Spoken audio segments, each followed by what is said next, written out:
How was your day? Sonya, first time I saw you on the course, you were kind of well back on waterfall there were a lot of people walking, and then you just like enduroed the shiitake out of it. And it was quite a contrast to what was going on back there. But how'd you end up that far back that early in the race, like 12 miles in? Yeah, I had a pretty good start, and then on the first downhill I slid a hole in my sidewall. CO2 failed, so I had to pump up a tube. And amazingly, the tube lasted the entire race, so that was like an awesome thing. Does that make you more tentative when you get the tube in? I definitely was being conservative today on the downhills because I didn't have an extra tube, so I couldn't have anything bad happen. So I was happy that I made it to the finish. I barely made it to the finish. I think the tube performed better than me today. How much time do you lose in that first incident? Probably 15 plus minutes. Like, yeah, I was stopped for a while. I was just taking a break. And how many women do you pick off after that? Because you ended up your podium, your third. I don't think I was on the podium. I think you're third. I think I'm fourth. Who's third? But I don't know.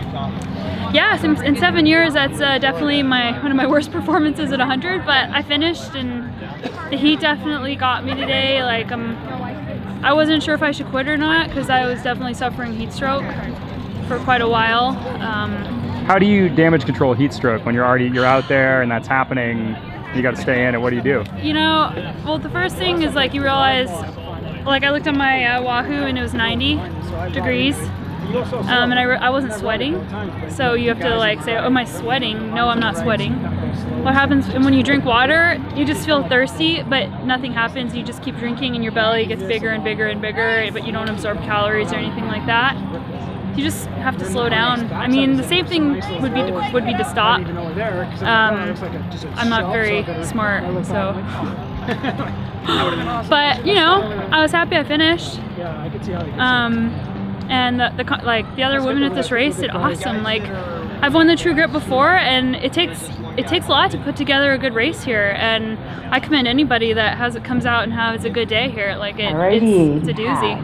It's a real mountain bike race. 61, and I mean, stuff happens, and I'm actually dude. glad that stuff happened because when you go to that really dark place, like I don't go there very often anymore. I was like, wow, I haven't been here in a while, and mentally it's a really good exercise to be in a really dark place and have to come out of it and have to just keep pushing forward. And that's why I really didn't want to quit, because I didn't want that dark place to be the end of it. Let me go all Bob Costas here. Like, what's actually going through your head? Like, that's right. What are like the dark thoughts you're having, or are you like pushing stuff out of your mind? Yeah, like you think like, oh, I feel awful, or like, oh, my hands hurt so bad, or maybe I should quit, or like, oh, like I feel crappy, maybe I should quit.